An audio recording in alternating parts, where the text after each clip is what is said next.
꿈은 크게 가져라. 깨져도 그 조각이 크다.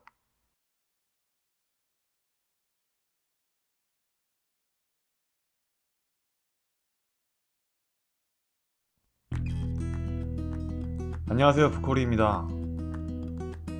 새해 목표를 정할 때 보통 우리는 실현 가능한 정도의 목표를 정합니다. 올해 몸을 만들어 바디 프로필을 찍을 거야 라거나 매달 한 권씩 책을 읽고 글을 쓸 거야 등등 다양하게 목표를 정합니다. 그런데 보통 목표를 정하면 연말이 됐을 때 전부 이루어지는 경우가 있나요? 분명히 있는 분도 계시겠지만 보통 20-30% 정도는 다 못 이루고 끝나죠. 아마 아무것도 이루지 못하고 끝나는 분도 계실 거예요. 목표를 정하는 이유는 저마다 나름대로 의미 있는 삶을 살기 위해 정하는 법이죠. 목표가 잘 안 이루어지면 이런 생각이 들 거예요. 대체 어떤 목표를 정해야 하지? 어떤 목표가 가장 실현 가능성이 높지? 이런저런 생각을 하면서 목표를 정하실 텐데요. 제게 그 방법을 물어보신다면 전 분명히 이렇게 말씀드리고 싶어요. 가장 높고 어려운 목표를 정하십시오 라고 말이죠. 왜 그러냐 하면요, 목표를 달성하냐 못하냐는 결국 내 믿음의 크기만큼 이루어지기 때문입니다. 아니 부코리님, 크고 어려운 목표를 정하라면서 자기 믿음의 크기만큼 이루어진다고 하는 게 무슨 말이죠? 뭔가 말이 이상하잖아요. 목표가 크고 어렵다는 건 내가 할 수 없다고 생각하기 때문에 어렵다는 건데 어떻게 믿음을 가지란 말인가요? 자, 지금부터 제 얘기를 잘 들어보시길 바래요. 많은 사람들이 자기 분야에 성공을 하거나 그걸로 큰 부를 쌓았습니다. 그들 대부분 상속된 재산이 있거나 하진 않았습니다. 제가 볼 땐 그 사람들은 대체로 공통점이 하나 있는데 바로 큰 꿈이 있다는 것이었어요. 그들은 남들이 생각하지 못했던 큰 꿈을 가지고 시작했죠. 길거리에 수많은 전등이 비춰서 사람들이 밤에도 안전하게 걸어다닐 수 있도록 만들겠다는 꿈을 가졌던 에디슨, 문자를 모르는 백성들에게 글자를 만들어 배포하고 자기 이름을 스스로 읽고 쓸 수 있도록 하겠다는 꿈을 꾼 세종대왕, 사치품이었던 자동차를 저렴하게 대량 생산해서 온 나라의 국민들에게 제공하겠다는 꿈을 꾼 포드 같은 사람도 있었죠. 목표는 저마다 차이가 있고 이들이 모두 선량한 목적만을 가지고 행동하지 않았겠죠.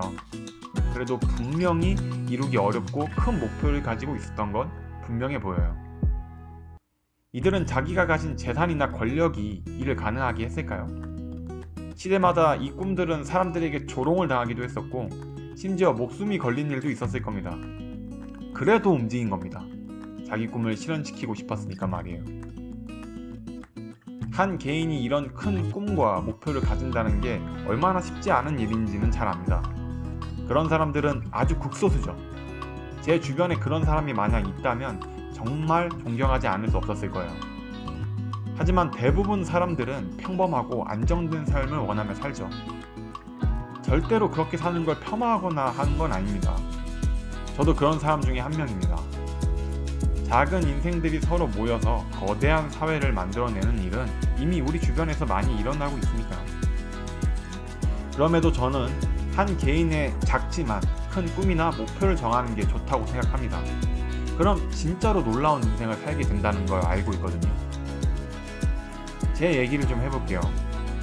막 대학을 졸업했던 2014년에 저는 막막했습니다.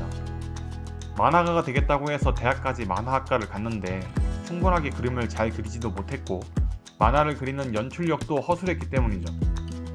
졸업 후 바로 연주처를 구해 연재를 하고 싶었지만 그러지도 못했습니다. 막막하더라고요. 그 당시에 제 목표를 아직도 기억하는데요. 바로 2년 안에 데뷔였습니다. 혹시 이게 쉬워 보이실까요? 데뷔라는 게 물론 그리 쉬운 건 아니긴 합니다. 하지만 당시 분위기를 말씀드리면 2014년 당시는 웹툰 시장이 폭발적으로 커지던 시기였어요. 그리고 네이버, 다음, 야후 정도밖에 없던 이 웹툰 포털 사이트 외에 자체 웹툰 전문 사이트들이 우후죽순 마구 나타나고 있던 시기였습니다. 회사들은 사이트에 기재할 작품을 아주 많이 찾고 있었거든요. 전국에 있던 만화가 지망생들, 웹툰 지망생들이 너도 나도 작품을 어느 정도만 잘 만들면 쉽게 데뷔할 수 있는 때였어요. 그 정도로 당시는 어쩌면 만화가 데뷔가 그리 어렵지 않았던 시기였던 겁니다. 그러다 보니까 2년 안에 만화가가 되겠다는 목표는 솔직히 달성하지 못할 정도는 아니라고 생각했어요. 꼭 메이저 회사가 아니어도 돼. 메이저에 가면 좋긴 하지. 그래도 데뷔만 해도 어디야. 그리고 제가 정확히 1년 만에 만화가로 데뷔를 했습니다. 물론 작품은 아주 열심히 만들었어요. 열심히 알바도 하고 또 동시에 작품 준비하고 결코 쉽지만은 않은 1년이었어요. 이 점을 꼭 강조드리고 싶어요. 왜냐하면 이 부분이 나중에 드릴 얘기에 아주 중요한 지점이기 때문입니다. 저는 첫 연재를 약 2년 8개월 정도, 약 3년 가까이 하게 됩니다. 거기서 제 월급이 얼마였냐? 약 130만원 정도였습니다. 스토리 작가인 친구와 함께 해서 나눴을 때 제가 받은 금액이었죠. 크진 않아도 부족하진 않은 금액이라 생각하고 살았어요. 1, 20만원씩 절약하거나 혹은 지인들에게 밥을 사주기도 했고 사람들 경조사에 쓰기도 하면서 잘 살고 있었거든요. 그런데 연재가 끝날 즈음에 제가 알았어요. 모아놓은 돈이 턱없이 모자라서 한 3달 생활비면 다 쓰고 사라질 금액밖에 없다는 거예요. 얼마 되지 않은 금액으로 미래를 전혀 생각하지 않고 그저 열심히 살기만 하고 있었더라고요. 약간 충격을 받았습니다. 그렇지만 가만히 있을 순 없었어요. 매월 130 정도 버는 정도로는 만화가로서 프리랜서로서 사는 게 너무나 힘들다는 사실을 깨달은 뒤에 저는 다음 목표를 정하는 것부터 움직였습니다. 그때 제가 정했던 목표는 이거였어요. 무조건 메이저 회사에 들어간다. 탑3 회사가 아니면 들어가지 않겠어. 연재를 다시 하기만 해도 감사한 일이지만 이건 최후의 최후까지 목표로 잡지 않겠어 라고 말이죠. 그 뒤에 저는 당시 탑3에서 연재하는 작품들과 스타일을 제 친구와 같이 연구했고 작품을 만들기 시작했습니다. 또 길고 긴 작품 준비의 시간으로 밀어 넣었어요.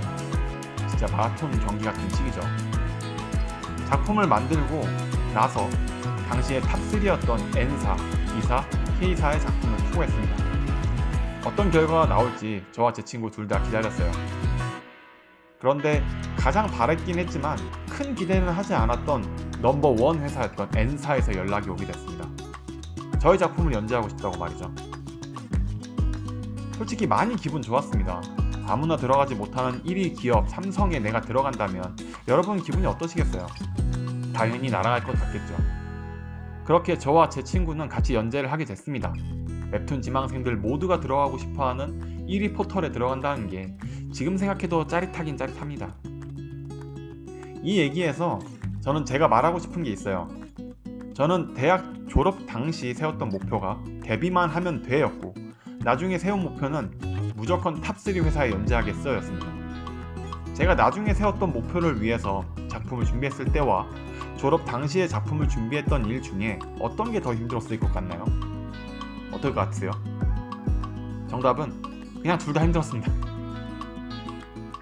정확히 말하면 제가 들인 노력의 차이는 둘 다 별 차이가 없었어요. 두 작품 다 최선을 다해서 만들었습니다. 들인 노력과 심지어 시간도 1년 정도로 거의 같았어요. 그런데 결과는 어떤가요? 하늘과 땅 차이였습니다. 두 상황의 차이는 뭐였을까요? 제 얘기를 잘 들으셨다면 눈치채셨을 겁니다. 바로 목표였습니다. 이 차이 하나가 완전히 다른 결과로 저를 이끌었다는 걸 알았어요. 저도 주변에서 목표를 정해라, 기왕이면 큰 목표를 가져야 한다는 말을 많이 듣곤 했습니다. 그런데 이렇게 실제로 차이가 나버리니까 제가 멍해지더라고요. 이거 진짜구나. 목표의 차이가 현실의 차이를 만든다는 얘기는 사실이라고 스스로 증명했던 거예요. 그 뒤로 저는 조금 무리한 목표를 스스로 만들어서 되뇌입니다. 조금은 무리인 목표 말이에요. 목표가 클수록 그 목표는 이루어질 확률이 아주 높으니까요. 아니 그땐 부콜이 당신이 절박했으니까 된 거 아니냐고 말하는 분도 있을 수 있습니다. 저도 동의해요. 사실 그때 좀 많이 절박했죠. 그런데 그거 아시나요? 자기에게 무리한 목표라도 계속해서 되뇌이면 난 할 수 있다고 실제로 믿게 된다는 거예요. 안 될 거 뭐 있나? 다른 사람들도 하는 걸 내가 못할 이유는 없잖아. 이런 식으로 생각이 바뀌면서 어느새 대수롭지 않게 생각하고 그냥 믿어버립니다. 처음에 제가 목표를 달성하냐 못하냐는 결국 믿음의 크기만큼 달렸다고 했던 건 이 방법으로 해결할 수 있습니다. 그래도 못 믿으시겠다면 마지막으로 작가이자 철학자인 괴테가 했던 말을 들려드릴게요. 꿈은 크게 가져라. 깨져도 그 조각이 크다. 정리하면서 마치겠습니다. 여러분의 목표는 뭔가요? 아니면 평생의 꿈이 뭔가요? 어떤 것이든지 그 꿈을 버리지 마시고 끝까지 가지며 사세요. 꿈을 이룰 수 있다고 믿으세요. 계속 될 수 있다가 되뇌이다 보면 안 될 것 같다는 그 생각도 점점 희미해지고 그걸 이룬 내 모습만이 떠오르면서 더 선명하게 각인되게 될 테니까요. 꿈이나 목표가 물론 깨질 수도 있을 겁니다. 어려울 수 있을 겁니다. 하지만 큰 꿈은 깨졌더라도 남들이 봤을 땐 엄청난 업적으로 남을 거예요. 엄청난 성공으로 보인다는 겁니다. 자신감을 가지세요. 여러분도 할 수 있어요. 저도 더 큰 목표와 꿈을 가지고 살려고 노력합니다. 같이 성장하며 이뤄갔으면 합니다. 오늘 영상은 여기서 마치겠습니다. 긴 영상 봐주셔서 감사해요. 한 해의 1분기가 거의 다 지나갔지만 아직 3분기나 남았네요. 제 목표는 더욱 선명해지고 있고 저는 깨진 조각을 남기게 될지 아니면 더 큰 도자기가 될지 일단은 계속 달려가 보겠습니다. 다음 영상에서 뵙겠습니다. 그럼 바이.